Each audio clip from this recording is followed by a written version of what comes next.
అమలు చేస్తున్న ప్రతి ఇంటికి వెళ్ళి ఈ పథకాలు వచ్చినాయా లేదని అడుగుతుంది. కొంతమంది వైసీపీ వాళ్ళు కూడా ఇంటింటికి వచ్చి గవర్నమెంట్ ఏం పని చేయట్లేదు అది ఇదని మాట్లాడుతుంది. అసలు ఈ గవర్నమెంట్ వచ్చిన తర్వాత పథకాలన్నీ అందుతున్నాయో ఎలాగ ఉందండి? అందరికీ అందుతున్నాయండి. నా పేరు తులసి అండి.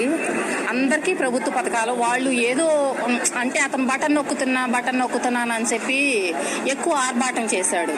చేసేదేమో 10 పైసలు 90 పైసలు ఆర్భాటం చేశాడు. ఈ ప్రభుత్వం అలా చేయట్లేదులేండి. అందరికీ అందుతున్నాయి. పేదవాళ్ళు అందరూ కూడా సంతోషంగా ఉన్నారు. సూపర్ 6 అమల్లోకి ఆల్మోస్ట్ అన్ని అయిపోయినాయండి. ఒకటి ఈ బస్సు ప్రయాణం అనేది అందరికి ఇప్పటికి 2 గ్యాస్ బండ్లకు డబ్బులు పడినాయండి. ఇంకా తల్లికి వందనం అందరికి ఎంతమంది పిల్లలు ఉంటే అంతమందికి వచ్చినాయి. అన్నదాత సుఖీబాబా అది రైతులందరికి వచ్చినాయి. ఈ నేతన్నలకు చేస్తామన్న పనులు నేతన్నలకు జరుగుతున్నాయి.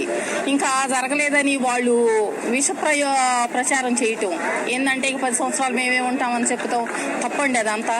బాబు గారు అంటేనే అభివృద్ధి అంటే బాబు గారు. నేను ఆయన గవర్నమెంట్ వచ్చిన తర్వాత మహిళలకు రక్షణ లేదు, పట్టించుకోవట్లేదు అది ఇదని కూడా మాట్లాడుతున్నారు చాలా మంది. దాని మీద అంత ముందు ఆ డ్రగ్స్ మత్తులో కుర్రాళ్ళు యువత ఏం చేస్తుందనే తెలియలేదు. ఇప్పుడు రాష్ట్రంలోకి డ్రగ్స్ అనేది రానివ్వట్లే ఈ కూటమి ప్రభుత్వం వచ్చాక.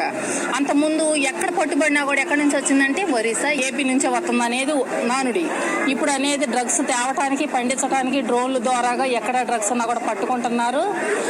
వాళ్ళు ఎంత చాటుగా పండించినా కూడా దీన్ని వీళ్ళు డ్రోన్ల ద్వారా కనిపెడతారు. కాబట్టి డ్రగ్స్ లేకపోతే మహిళలకు రక్షణ ఉంటుంది. ఎందుకంటే ఆ మత్తులో తెలీదు, యువత దానికి అయిపోతున్నారు. ఇప్పుడు ఎంతసేపు ఏంటంటే అభివృద్ధి ఉంది, ఉద్యోగాలు చేసుకుందాం, మెగా డిఎస్పీ వస్తుంది, ఉద్యోగాలు వస్తున్నాయి. జగన్మోహన్ రెడ్డి అన్నాడు మళ్ళీ నేను వస్తాను ప్రజల్లోకి వెళ్తాను, గవర్నమెంట్ ఏం చేయట్లేదు అది మళ్ళీ నేనే సీఎం అవుతాను అన్నాడు.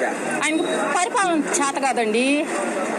పరిపాలన చేత కాదు. అతను ఏంటంటే ఇక బయటికి రావాలంటే పరదాలు కట్టుకొని రావటం. ఇప్పుడు ముఖ్యమంత్రి అంటే ఇప్పుడు ఈయన ఉన్నారు, ఒకళ్ళు పొగడుతూ ఉంటారు కదా. ఆయనకు అనుభవం లేదు. ఆయనకి ఎంతసేపు ప్యాలెస్లు కట్టుకోవటం, లక్షల్లో డబ్బు కోట్లు దాచుకోవటం తప్పితే అతనికి పరిపాలన చేత కాదు.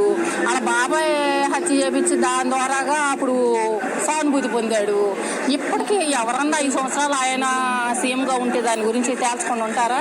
తేల్చలేదంటే వెనకుంది అతనే తెలుస్తుంది. అలాంటి వాడు వేస్ట్ అండి.